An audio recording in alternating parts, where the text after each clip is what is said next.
The winter sky over the Somerset Downs sat low and white, a hard, washed-out ceiling that made everything beneath it look drawn in charcoal. On a small farm 3 miles from the railway, a man named Arthur Pritchard woke at first light and moved with the quiet economy of someone who had learned to get more out of less. He was in his late 30s, broad-shouldered, hands that remembered work as a language, fixing fences, mending harnesses, coaxing life from seed and soil. He kept 2 radios for the war, one for the wireless to catch news and one for listening to the coded hum the Luftwaffe left like a lace of static after their night sorties. That morning the wireless said little, but the air itself felt different. The neighbor's boy had slid across the yard in bare feet to tell him an ominous rumor: Germans pushing through the hedgerows, MG-42 nests reported in the valley. Arthur listened. He tasted the word nests and felt the way it folded the world, like a trap being set. Farmers were not soldiers, but war had a way of choosing impossible teachers, and Arthur had been schooled by necessity. He had lost a cousin at Dunkirk, watched a school friend's house burn in a raid, and learned that the landscape could be a friend or a knife. That winter, convoys moved down the single-track road past his gate at odd hours, army lorries, ambulances, the occasional tank moving furtively under blackout curtains, so when the call went out for volunteers to assist Home Guard units scouting the lanes, he did what he always did. He fixed his boots and left before breakfast. He carried with him not a rifle but a mind full of makeshift solutions. He'd kept a stack of wire and a box of stripped-out clockworks from the village mechanic's yard. People laughed when he said he liked dismantling old gramophones and bicycle hubs. They hadn't yet learned that improvisation could be the difference between a field trip and burial at dawn. The reports from the scouts that week were short and sharp. 3 MG-42 positions on the south slope near the disused railway embankment, another 2 tucked into a ruined watermill, a string of nests covering the lane that fed the bridge at Fordham. The Germans had learned the value of the machine gun. The MG-42 sang like a swarm and cut roads into cemeteries. A dozen nests meant any attempt to push through with armor or motorized infantry would be butchered. The Home Guard captain convened a meeting in the parish hall. Men sat on folding chairs and chewed the war-sweet ration cakes as if gulping their courage. Arthur listened at the back, thumb running over the brass of an old cartridge he kept in his pocket like a worry bead. The plan everyone wanted was obvious. Call for artillery, let the army shoot the nests out. The problem was obvious too. There was no time and no guns close enough without alerting every sentry in 3 counties. That night Arthur lay awake and thought about the way the MG-42 worked. Feed, fire, cool, repeat. He understood its physics better than most because he had once repaired a thrashing machine whose drum overheated under prolonged load. The solution then had been to stop the heat by interrupting the rhythm. He thought about the farmhouse roofs, about the wind threading the valley, about the line of sight the gunners needed to keep their streaking fire true. It struck him simple and savage. If you could interrupt the rhythm of the gun just long enough, make every nest think it had been detected or silenced, the men on the road might find a single, fragile corridor through which to slip. But how do you interrupt a machine designed to beat like a heart? He had no explosives, no radios tuned to coded commands, only wire, a recycled magneto, and 2 bicycle dynamo hubs. The idea felt like a child's contraption, laughable, small, maybe idiotic. But in the dark, with his breath fogging the glass, Arthur set his jaw and decided he would try. Over the next day he scavenged. He took apart a farmer's old thrashing motor, hunting for an alternator coil. He traded a week's worth of bacon rind for a length of copper wire. From a retired millwright he borrowed a stack of thin iron plates and a spool of clockwork return springs. He worked at night in his barn under a hanging lantern, the grainy light rendering faces and tools in stark black and white, an aesthetic of necessity. He sketched the MG-42's feed and recoil in his notebook in crude pencil, then drew his own device. A rhythmic interrupter that could, by magnetic pulse and a cleverly timed mechanical hitch, create a localized electromagnetic phase on the road where the nests aimed so that the gun's firing cycle would glitch, misfeed, or at least stutter. He didn't have technical manuals and he had never wired a transmitter in his life, but he had patience and the kind of stubborn education that comes from mending a world that won't stay mended. Word of his experiment leaked as these things do. A lad named Tom with freckles and a bent cap watched him take apart the mill motor and told the Home Guard what the farmer planned. The men laughed in the dim light of the hall until Arthur explained himself, and then the laughter got very quiet. "You make a racket and they'll find you," the sergeant warned. Arthur shook his head. His plan was not to challenge the nests but to render them deaf, an invisible stagehand tripping the lights just long enough. He called it quietly and with a farmer's humility, the silence engine. The name felt right, like a thing stitched together by thrift and prayer. They chose moonless nights for testing.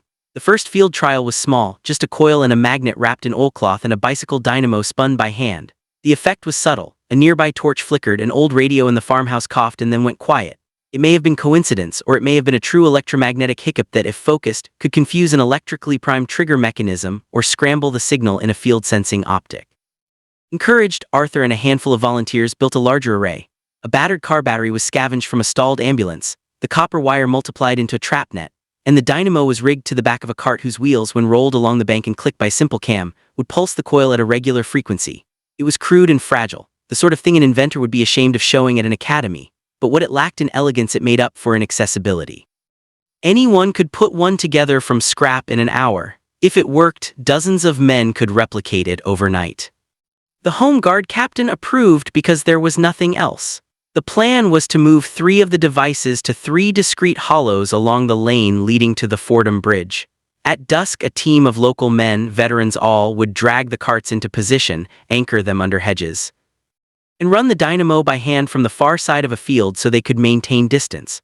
At toll time, when the first German patrols typically opened their belts and began sweeping the lanes, a wireless disguised as a farmer's radio would be used to create a diversion on another channel.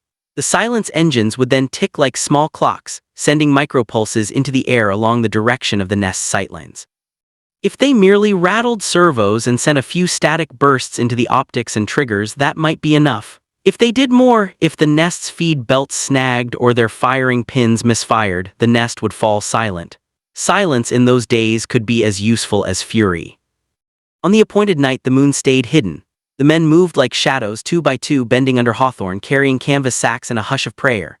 Arthur's heart hammered like a plow horse. He had positioned himself by a field drain that gave him a line of sight down the track without exposing his shape. The first cart creaked into place beneath a hedgerow, its wheels secured in a notch so the cam would turn at a steady beat. The dynamo's small coil breathed faintly in the dark.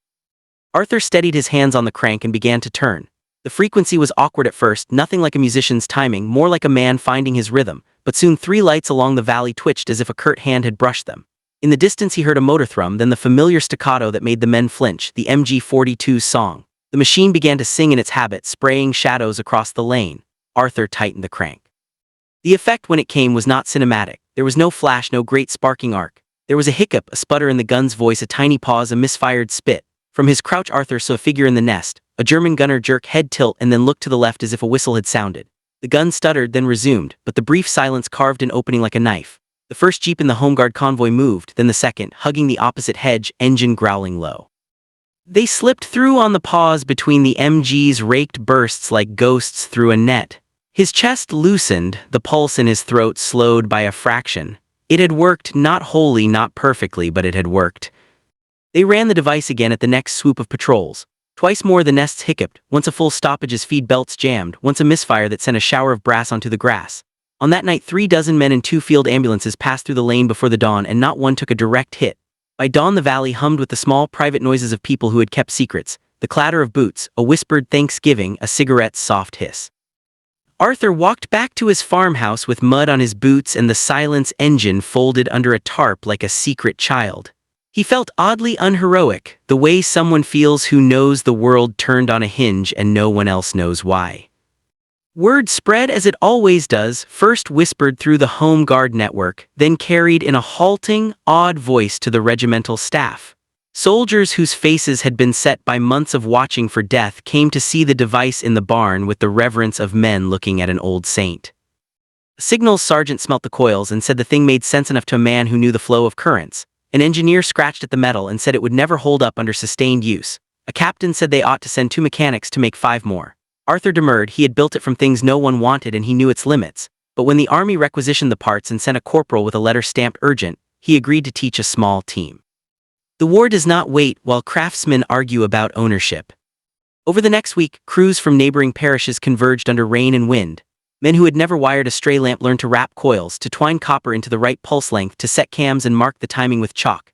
It became a cottage industry of necessity. Silence engines on a trailer, cranked by boys and old men, placed in hedgerows under stiles on the ruined mill walls. They learned that the devices were not magic. They were small, clever irritants. If the Germans found them, they could be traced and smashed. If the Germans swept the valley with engineers, they could detect the odd pulses and the nests would be set to new patterns.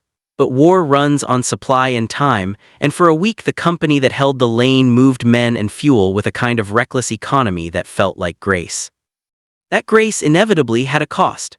On the 5th night the enemy changed tactics. They moved a scout car ahead, only this time the car stopped and a crew set up an electric field detector of crude design. Someone had talked in a drunken tavern and the Germans always had eavesdroppers. The detector's needle twitched under the hedge near where Arthur had last hidden a cart.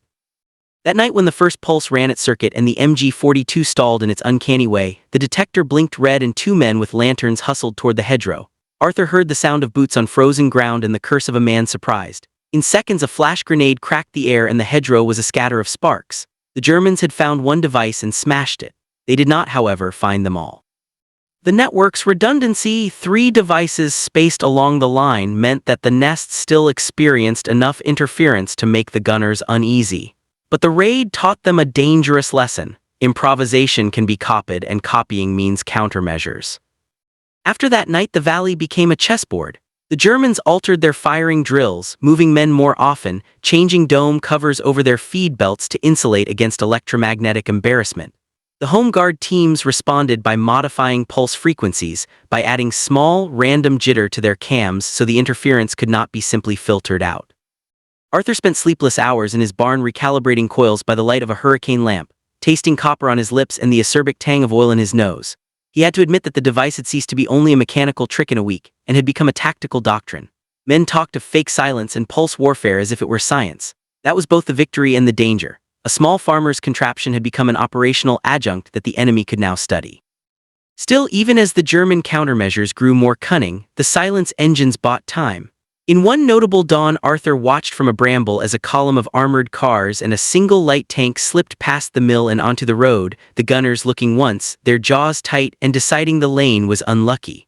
They rolled past with headlights off. And a dozen men who had been lying in wait behind a hedgerow slipped across the bridge and melted into the village. News later reached the battalion commander that 2 supply trucks had made it through with vital medical stores, morphine and bandage packs, and 2 wounded men who would otherwise have bled out overnight were alive because of an electricity coil strangled with baker's twine. That was the metric by which the locals measured success. Lives saved, not the number of nests silenced. By late winter the story traveled off the downs. A staff officer visited Arthur in his barn and wrote a report with the serious face of a man used to briefing generals. The War Office read the report and assigned a small team from Remy to standardize the design. In townsmen terms, the silence engine went from a local legend to a classified pamphlet. Men in town began to call Arthur Pritchard the Quiet Man, and a photographer from a permanent staff unit took a black and white portrait of him standing in the doorway of his barn, mud on his trousers, a coil of copper over his arm. In the photograph his face is half-shadowed. The caption beneath, somewhere in a dusty file, reads, "Local inventor. Device used to aid lane clearance operations. Never glorious, never quite named as a decisive weapon, quietly effective." When the Allies finally pushed the front forward in a broader offensive, the MG-42 nest that had once lorded over the Fordham lane fell into other hands.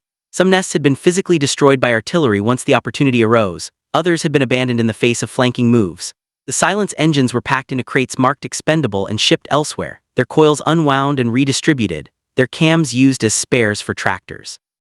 Arthur kept his original device in the barn, wrapped in oilcloth, and sometimes he would sit on the bale and turn the crank slowly for himself, feeling the small, comforting rhythm of it. The war pressed on, indifferent to particular inventions, but for a time the valley had belonged to the quiet. Years later, after peace had stripped the land of barbed wire and tanks, men who had been young and afraid remembered the night they crossed the lane as a thing that changed them. They met in the parish hall for warm beer and a remembrance that was more practical than sentimental. Arthur, older and stooped a bit from winters of work, would tell the story simply, how a mist belt, a pulse of scrambled current, and a farmer's willingness to try saved a dozen nests from claiming another dozen lives. They celebrated humbly. Medals did not come to most of them, though a letter of thanks arrived once from a lieutenant colonel who had been at Division HQ, and who wrote in precise handwriting that the actions had been noteworthy for initiative and local ingenuity. Arthur kept that letter in his wallet, folded next to the small brass cartridge that had been his worry bead. The photograph of Arthur and his coil eventually hung in the village shop for a while, and schoolchildren asked about the man who'd built a silence engine. He would kneel and show them how copper wire behaved like a ribbon of patience and how a magnet could be generous if treated well. "We didn't stop the war alone," he would say. "We just learned to make it listen to us for a little while."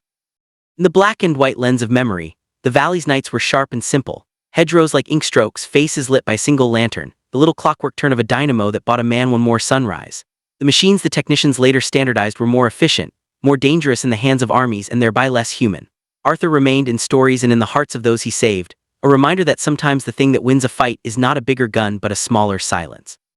The wind had shifted east overnight, bringing a crisp bite and the smell of snow. Frost clung to the barbed wire along the hedgerows like powdered glass. The war was moving inland now, closer each day, but the valley still felt like a forgotten border between two worlds, the one Arthur Pritchard had farmed and the one the soldiers had turned into geometry and death. Word spread before dawn that the Germans had reinforced the northern ridgeline.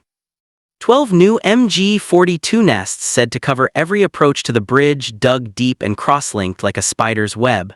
The British patrol that had tried to cross last evening never returned. The captain's voice over the field radio was tight, almost pleading, "We need that bridge or nothing moves east." Arthur was in the barn again, the single lantern throwing black and white stripes across his face. The silence engine sat before him on the workbench, stripped and rewired after the last week's raids. The first versions had been clever irritants, good enough to jam a gun or two, but the Germans had learned fast. Now he needed more reach. He adjusted the copper coils, humming under his breath, thinking of rhythm and interruption. War, he had come to understand, was not only noise, it was tempo. Disrupt the beat, and even a machine lost its will to sing. By noon, a squad of Home Guard regulars arrived with 2 trucks of spare parts in a single order. Make something that could shut those guns up for 30 minutes, just 30. The engineers unrolled blueprints and scratched their heads at the contraption of bicycle hubs and iron plates. Arthur ignored them and worked with what he knew: the dynamo's pulse, the crank's timing, the way an electric field hummed before it arced. The men watched him like they were watching a strange animal. When the device was ready, it didn't look like a weapon. It looked like a piece of farm equipment, half plow, half radio. He'd bolted a scavenged generator to a wooden frame and strung wire from it like harp strings, each line tuned to a slightly different frequency. When the wheel turned, it would send a wave through the valley, a flutter that might, for a few seconds at a time, make an MG-42's feed mechanism seize.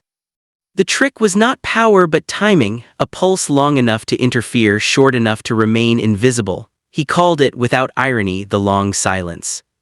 The squad rolled it to the ridge that night under a tarpaulin. The snow had begun to fall, dusting the world in ghost light. From the hill's crest, Arthur could see faint flashes from the nests below, gunfire bursts in mechanical rhythm. The MG-42s sang their usual song, that terrible 1,200 round a minute hiss that sounded like tearing silk. Somewhere in the dark, men were dying to that rhythm. He set his jaw and motioned for the crank to turn. The dynamo whined to life. The coil hummed so faintly that it could have been mistaken for the wind. For a moment, nothing changed. Then, in the valley below, the music faltered. One nest stopped firing, then another. The silence wasn't absolute, it was staggered like a choir forgetting its tune, but it spread. The guns hesitated, sputtered, coughed out half-rounds, then went dead one by one.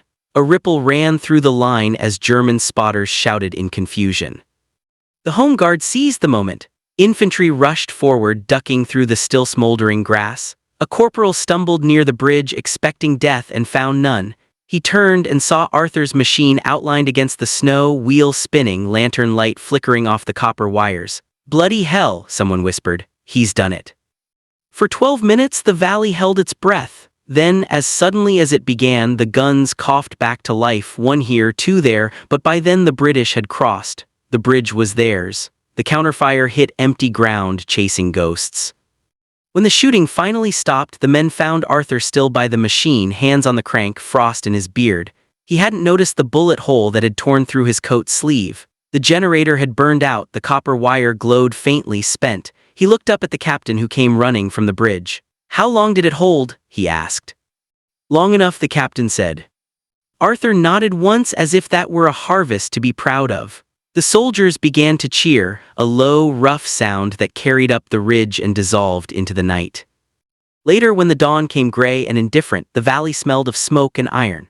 The silence engine was loaded onto a lorry for inspection by the engineers. One of them, still young enough to believe in neat answers, asked Arthur how he had known the frequency to jam a weapon designed by men who spent their lives perfecting noise. Arthur smiled faintly. "You don't need to understand their song," he said. "You just have to know when to interrupt it." Weeks later, reports would confirm that 12 MG-42 nests had gone silent within seconds of each other, long enough for an entire battalion to pass unscathed. Headquarters requested the schematics for the Pritchard interference generator. The name made him uncomfortable. He'd never meant to invent anything, only to quiet the killing for a breath or two. After the war, the device was dismantled, filed under experimental field equipment, improvised electronic countermeasure. No medals, no citation. But in one black and white photograph preserved in the regimental archives, a farmer stands beside his makeshift machine, the snow bright around his boots, his face lit by a lantern. Behind him, the valley is empty, the bridge intact. And in that frozen stillness you can almost hear it, the moment when the world for just a minute forgot how to fire. By the end of that frozen week, Arthur's quiet valley had become a workshop of wires and uniforms. The ministry had finally taken notice. 2 army engineers arrived from London, bundled in greatcoats smelling of diesel and ink. They spoke with clipped vowels and skeptical eyes, the kind that measured worth by standardization. They laid out notebooks, calipers, and questions that belonged in laboratories, not barns. Arthur listened politely, then showed them the machine. Its scorched generator, the wheel marked with chalk where the cam had once slipped, the blackened coil that had sung itself nearly to death. The engineers knelt and stared. They muttered about electromagnetic harmonics and localized induction, but none of their formulas quite fit the simplicity of it. Arthur's device wasn't designed, it had grown. Every bolt had a story, every length of wire a substitution made because nothing else had been at hand. They decided to test it properly. In the empty pasture behind the ridge, they set up a line of decommissioned machine guns wired for remote firing, a row of radios tuned to different frequencies, and 2 jeeps equipped with recording instruments. Arthur helped them run the cables, his fingers numb in the cold. He noticed how the soldiers avoided the gun barrels as if superstition still lived in the steel. When the test began, the engineers expected noise, an interference spike, a measurable disruption. What they got instead was a moment of eerie stillness. The first crank of the wheel sent a low vibration through the ground, a hum that seemed to come from the soil itself. The radio needles twitched, the lights on the recording boards flickered, and then the guns simply stopped. Not jammed, not broken. They froze mid-cycle, the motors whining softly, their triggers dead. For 10 seconds the field was utterly silent. Then, one by one, the guns sputtered to life again. The engineers gaped at their instruments. "Impossible," one whispered. Arthur wiped his hands on his coat. "Not impossible," he said quietly, "just practical."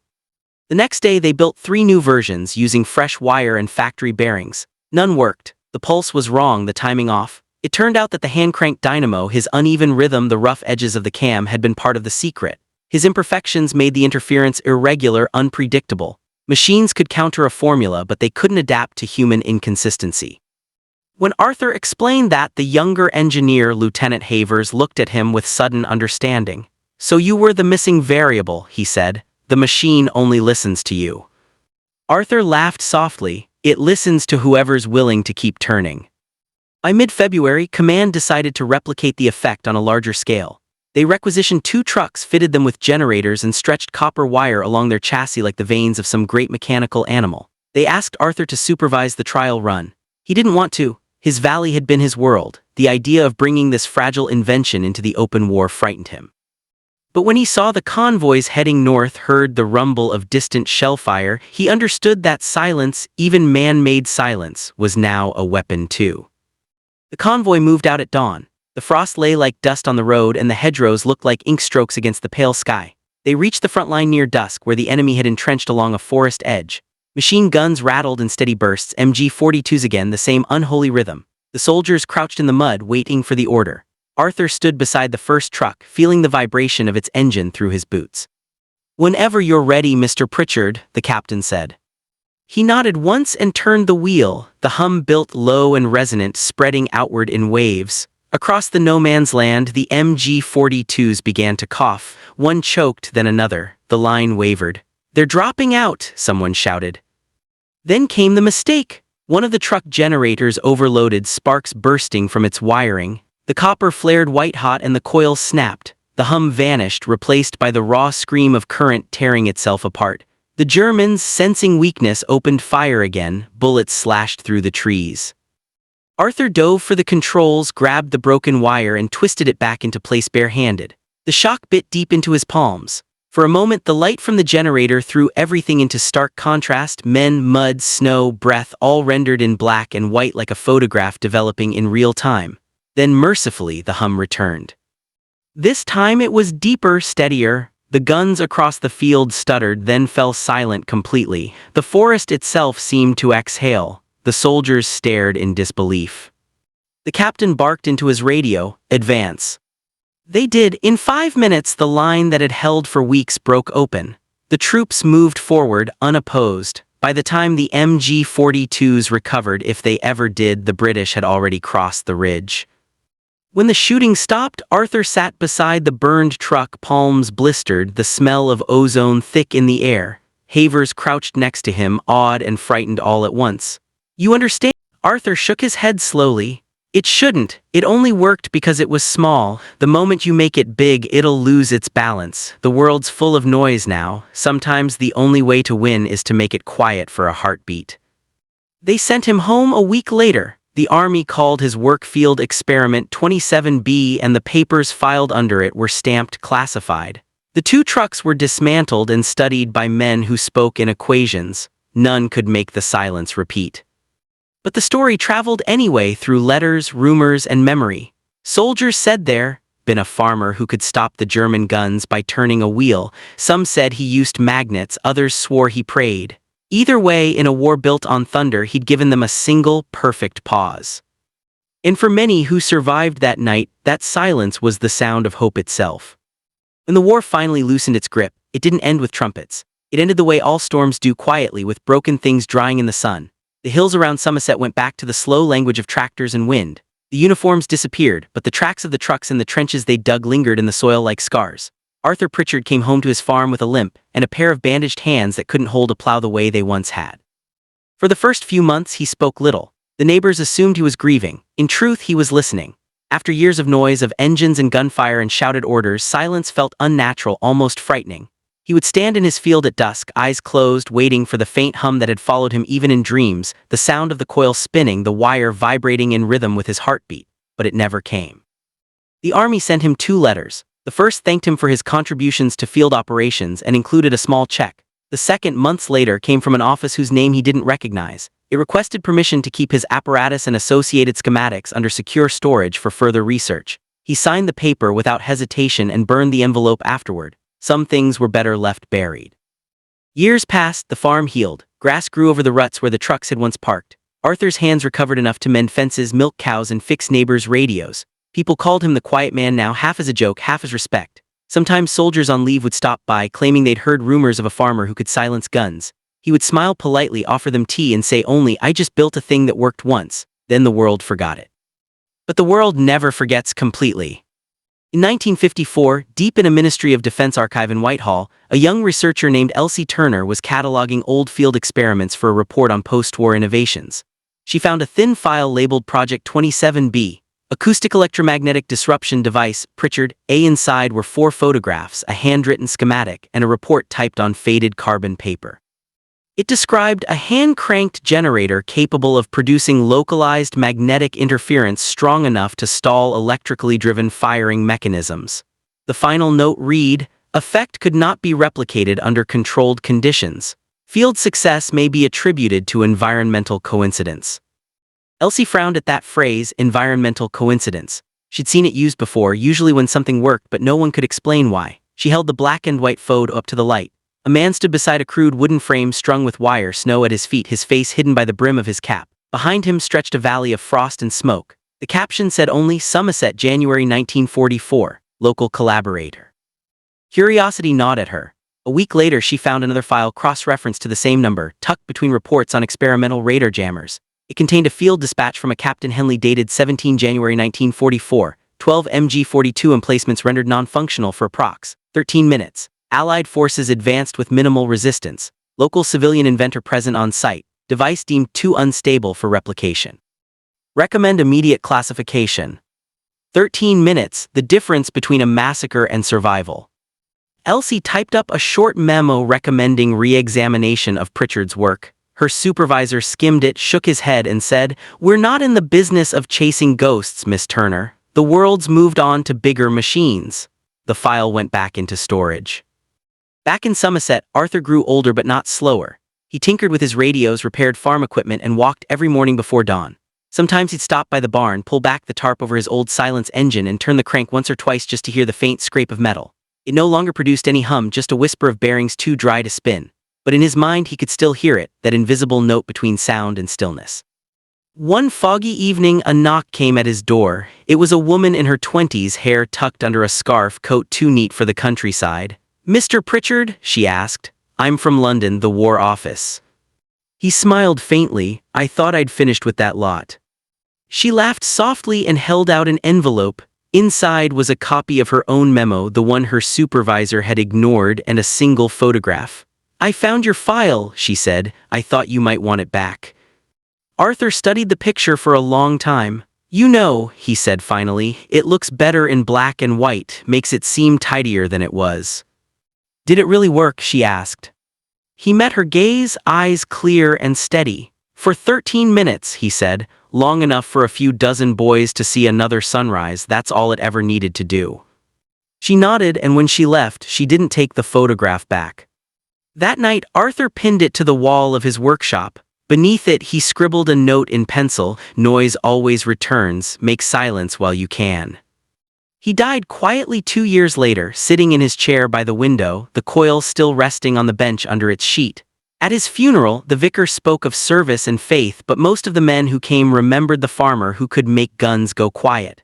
They placed an old brass crank on his grave instead of flowers. Decades later, in a military museum in Salisbury, a display appeared titled "Improvised Devices of the Home Front." Among the ration stoves, coded radios, and makeshift grenades stood a curious wooden frame wrapped in copper wire. The label read, "The Silence Engine, circa 1944. Constructed by Somerset farmer Arthur Pritchard, believed to have disrupted enemy machine gun fire during operations near Fordham Bridge, effect not scientifically verified. Artifact donated anonymously, 1960. Visitors would often stop and stare, puzzled. Some would crank the replica wheel gently, expecting it to hum. It never did, but those who lingered long enough sometimes said they felt something in the air, a faint, untraceable vibration like breath caught between seconds. And for that single, impossible moment, the world seemed to hold its breath again.